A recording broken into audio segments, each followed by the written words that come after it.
Hey guys, this is Justin with Rocky Mountain ATV MC, and today I'm going to show you how to rebuild a WP PDS Shock using the Racetech Bladder reservoir.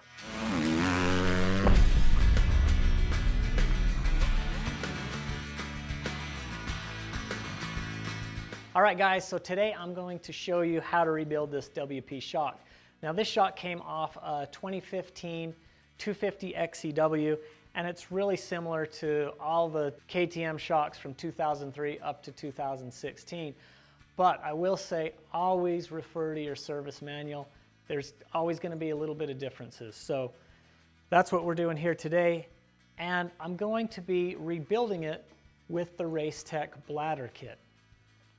Now, real quickly, let me explain what the reservoir on this shock is doing. When your shock compresses, you're shoving the shaft up into the body of the shock, and the oil has to have somewhere to go. So it goes into the reservoir, and the reservoir is holding nitrogen. Because oil won't compress, you've got to have air, nitrogen of some sort in the shock, and that nitrogen body compresses so that your shock can move correctly. Now with your stock shock, you have a piston in the middle of your reservoir, so you have the nitrogen on the bottom, oil is all up top, and as your shock compresses, that piston is moving up and down as it compresses the nitrogen. Now with a bladder type system, instead of a piston moving up and down, you have a bladder that compresses and squeezes the nitrogen. So that's kind of the difference between the two. Most of your Japanese shocks, on all your motocross bikes, use a bladder type system. WP and some other shock companies like the piston system. Now there's pros and cons to both, and people will argue either way. People will claim that the piston can have a lot of friction and not move as easy, and people can feel that, where the bladder, there's not going to be any friction, it's just compressing. Some people will say that the disadvantage of a bladder is that it can leak. I've never really had an issue on any of my Japanese bikes, having the bladder leak. As long as you're rebuilding your shock as often as you shouldn't have an issue. One thing I like about the bladder though is it's easier to bleed most of the air out of the shock. Now KTM, Husky, WP, they're going to tell you that you need to put the shock on a vacuum, special vacuum, suck all the air out so that there's absolutely no air in the body of the shock. I'm going to say that that is the best way to do it, and you should do it. You should find a shop is able to do that for you after you rebuild it. However, with the bladder system, you can get most of the air out. So we're going to be installing the Racetech Bladder kit and the PivotWorks shock rebuild kit. And the tools we're going to need are some common hand tools, safety glasses, rag, suspension cleaner, oil, grease, and some specialty suspension tools. All right, so make sure you're wearing safety glasses. The first thing that we're going to do is remove the shock spring. So use your spanner wrench tool. If you haven't already, loosen the shock up. I've got mine loose already. So once the nut is backed up all the way, we're going to go ahead and set this in the vise. All right, with the shock in the vise, we can remove the spring. Again, make sure that nut's backed up all the way. These collars right here, you want to push down against the spring, and it's going to reveal a little snap ring. So we can pry that open, pull the snap ring out, then the collars will come off. And you can remove the spring. Now we're going to take off the stock reservoir. Now to get these stock reservoirs off, they usually use red Loctite on the threads, and they are on there tight. So to get it off, we're going to need to apply a little bit of heat. I'm going to use a torch. You can use a heat gun, but it's got to get pretty hot. Obviously you don't want to get it too hot where you're going to ruin anything in the shock, but it's got to be kind of pretty hot to the touch. So I'm going to get my torch to do that, and then there's a couple different tools depending on what shock you have to get, to twist this off. You can use a spanner wrench, or I like to use this strap wrench.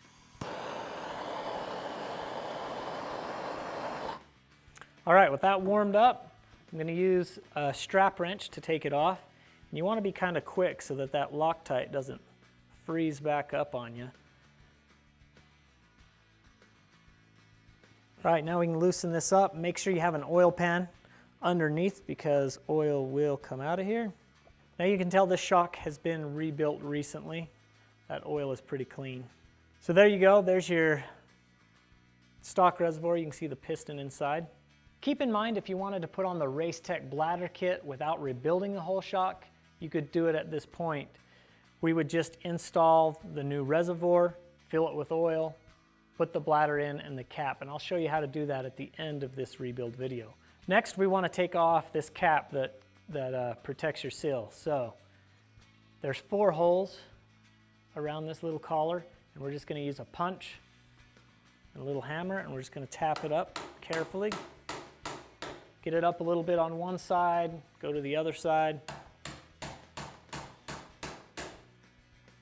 Maybe back to the other side here. There you go. That's going to reveal the dust seal and the sill body. With this cap off, we want to remove this small little clip in here away from the sill body. Now, you want to make sure this is super clean in there, so clean that out really well because you're going to be pulling that sill body out, and if there's any dirt in there, it's going to have a hard time coming out. So the first thing we need to do is push the sill body back down into the shock, and we can do that with our fingers, or Racetech has this nice little tool that makes it a little bit easier. You can set it on top, use both hands to push down. And as what you're trying to do is get the sill body away from that clip, because the sill body is actually kind of covering half of it. So with the clip exposed, I can use my pick, kind of push down on it, pop that clip out. That little clip is holding all your shock together right there. So with that out, I can carefully pull up on the shock here and pull the shock apart. I'm going to throw a rag over this because when you pull it out, it tends to make a mess. So I'm going to try to eliminate that best I can. You may have to wiggle it a little bit. So we can pull the rest of this out. So with the shaft out, you can see we have the sill body here. And then this is kind of a unique thing. This shock has 2 pistons on it. So to get to the sill body, we're going to have to remove these. So before we get to the sill, I'm going to pull this out of the vise and drain the rest of the oil. So shock body's drained. I'm going to set that aside, get the shaft here and put it in the vise. Now when you put it in the vise, don't squeeze it right here. You'll end up breaking your shock. You want to put it in the vise this way. And notice I am using soft jaws. I'm not putting this stuff in very tight. To disassemble this, I'm going to need a 22mm wrench and then a 26mm wrench on this big nut up top.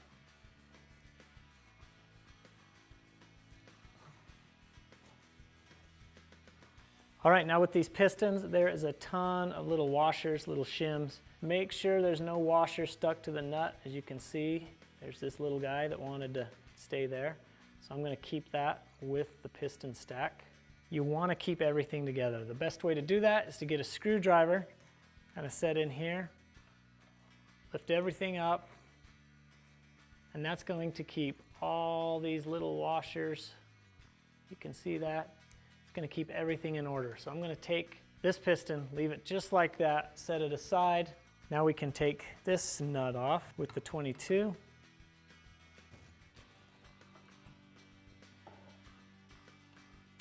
Take that off, set it aside, and this other piston, this lower piston, we're going to do the same thing. We're going to get a screwdriver in here. We're going to lift everything up together. Make sure nothing's left on there. And then we're going to set that piston stack aside. All right, now we can take the sill body off. And the sill body consists of the aluminum body that holds your dust seal, your oil seal inside, and this rubber bumper. The nice thing about the PivotWorks kit that we're going to be using is it replaces all of this. And the kit also comes with new bands for the piston and a new bumper. So you can go ahead and pull that cover off, pull the little rubber bumper off, and then we're going to clean everything, make sure everything's nice and clean here. With everything all clean, we can install the new bumper, and then we can put the cap on. Then we're going to install the new seal body. Now, there's a couple things we want to do. First of all, we want to use suspension grease, and we want to grease the inside of that up really well.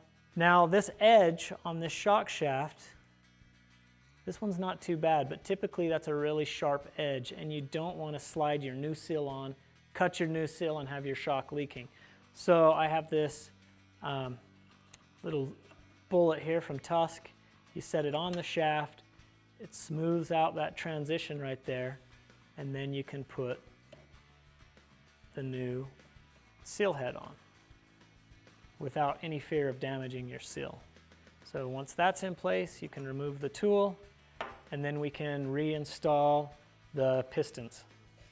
Okay, before I put the pistons on, I'm going to go ahead and spray these off with the Maxima suspension clean. Just make sure they're nice and clean. It's not a bad idea even while it's on the screwdriver to use a little compressed air and clean it off as well. So with those clean, I'm going to go ahead and set the screwdriver in there and then kind of work all these little washers into place.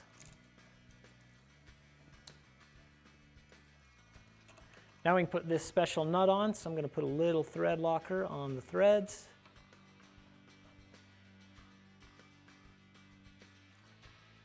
Use my 22 to tighten it up.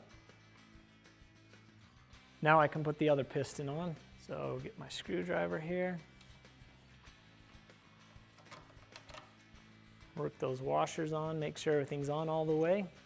Now I'm going to use a little more thread locker on these threads and make sure I have a really clean nut here, and I can reinstall it. And go ahead and tighten this nut up. Now the torque spec on this is 29.5 foot-pounds. All right, one thing you want to check when you're rebuilding a shock is this band on the piston. And in this case, there's two pistons, so there's two bands. But these bands are Teflon coated. That's what's rubbing in your shock body. When they start to wear out, the Teflon comes off, and then you're kind of rubbing metal on metal. So inspect that, make sure the Teflon coating looks good. Now, because I'm using the PivotWorks shock rebuild kit, it actually comes with new bands. So I'm going to go ahead and replace these as well as the O-rings underneath that are also included in the kit. I can install the new O-ring there, and install the new bushings.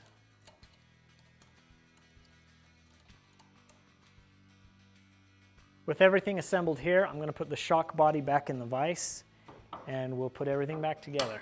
Before I throw the shock body back in the vise, I'm going to make sure it's really clean. So I'll clean that with my Maxima suspension clean and a rag. All right, so now I'm going to put on the Racetech reservoir. Now, they actually include a little tube of thread locker, so I'm going to apply it to these threads here.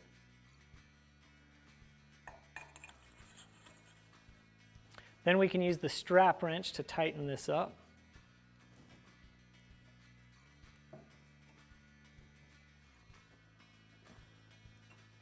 Okay, before I put the shaft back in the shock body, I forgot to mention at the first, you want to back your clickers out all the way, your compression and your rebound.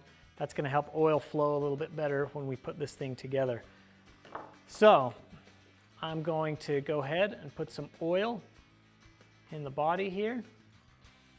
And then to kind of make sure I get kind of the air pushed out of the port between the body and the reservoir, I'm just going to kind of hit it with my hand, and I can see oil being pushed into the reservoir. So I know the air is out of there. So with the oil almost to the top, now as I start to put that in, you want to do it real slow or it's going to throw oil at you. In fact, it's not even a bad idea to kind of hold a rag over it and then just work it in really slow. And it should be full of oil still. So I've got oil coming out the top. Now the second piston's going in. Same thing, it'll throw oil all over, so I'm going to put a rag over it. Now once you get to this point, we want to get out as much air as we can. So we kind of want to just carefully move the pistons up and down until we don't see any more air bubbles. So there's no more air bubbles coming up. If you're not full to the rim here, you want to add oil. You want to be totally full. And then we're going to install the sill body. So I'm just going to slide that down into the oil. And again, you should see oil coming out until we get to the O-ring. Once we get to that O-ring, no more oil can come out. Now we can install the snap ring. We're just going to compress it and slide it in, and then make sure it snaps completely into the groove like that. So now we want to pull up on the shaft, and so we can see that that seal body goes and covers that snap ring. Now that our snap ring is covered, I want to make sure to pull the shaft all the way up. Now we can start working on the reservoir. Now I want to make sure I'm about halfway full here, but I'm going to put it about 3/4 or so. The whole goal is to keep as much air out of the oil as possible. If you get air in there, your suspension's not going to work as well. So I've got the new Race Tech bladder and the cap. I'm going to go ahead and put the cap inside the bladder. I'm going to use a little bit of suspension grease, and we're just going to put that just right around the edge of the bladder here so it slides in nice. Now one thing I want to point out, this bladder, it's going to go in, and as soon as we get to the edge of this reservoir, that's going to seal everything. And so as I compress this down, the bladder is going to want to collapse, and so it's going to make it a little hard to push in. So you want to take the valve stem out. So again, make sure we have lots of oil in the reservoir. We want to see it overflowing. That way we know we got all the air out. Slide that in slow, and once we get there, it's going to stop coming out, and we just got to push it in. With the reservoir cap pushed in, just like with the shaft over here, we're going to put in the supplied snap ring, and it's going to drop into its groove. And now we want to put a little bit of air in this bladder so that we can visually see the cap come up and cover the snap ring properly. So using my Tusk suspension pump, I'm just going to pump this until we get a little air in there. There you go, you can see the cap start to come up, and it popped right into place. Now we know that the cap is secure. Now I can go ahead and put the valve stem back in. Then we can go ahead and put this seal head cover back on. So I'm just going to lightly tap it. Now I'm going to reposition this in the vise, and I want to get the bleed screw on the bladder so it's up top at the highest point here. So about like that. Now is what we want to do is we want to pump the shaft in and out a few times.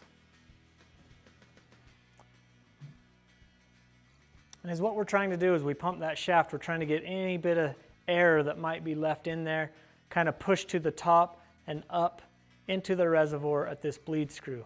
All right, so after we've pumped it several times, hopefully we've got as much air as we can get out of the body and up to the reservoir to this bleed screw. So I'm going to carefully, slowly take this bleed screw out, and I can see a bunch of bubbles coming out as well as oil. Now keep in mind, I don't have any pressure in this reservoir, but I did put the valve stem in. So I'm going to go ahead and remove that. You can see some oil coming out, some bubbles. That's what we want. So now with the bleed screw out, I'm just going to kind of use my fingernail or this pick to kind of push the valve stem in. And as what that's doing is the bladder was kind of compressed when I shoved it in. Now the bladder is going to hold its own shape in here, and that's going to give us the right nitrogen volume and oil volume in the shock. And another thing to point out is I have the shaft fully extended out of the shock. So once that's done, I have oil all the way up to my bleed screw. It's coming out. I can go ahead and put this bleed screw back in, and that's going to get out most of the air. Again, KTM, Husky, WP, they're going to tell you to use their vacuum system to vacuum out all the air, and that is the best way to do it. I would advise doing that if you have access to one of those pumps, or your, a shop around you has one of those.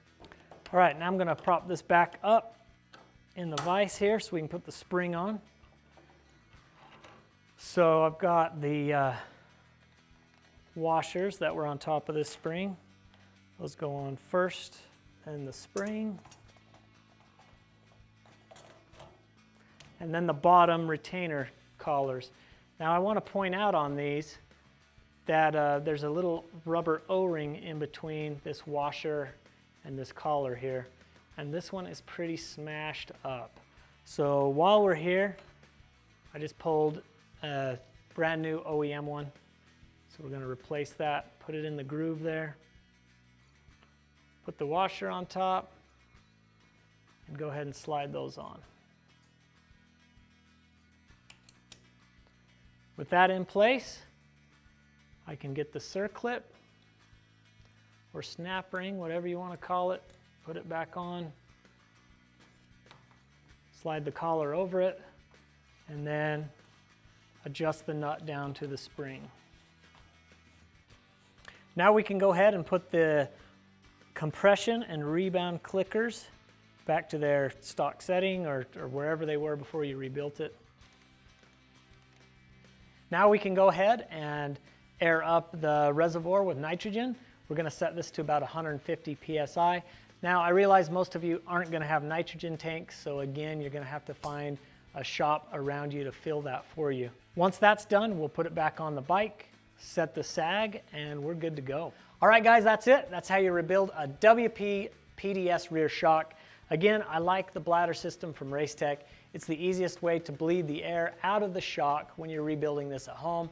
However, WP still recommends that you take this to a shop that has a suspension vacuum system.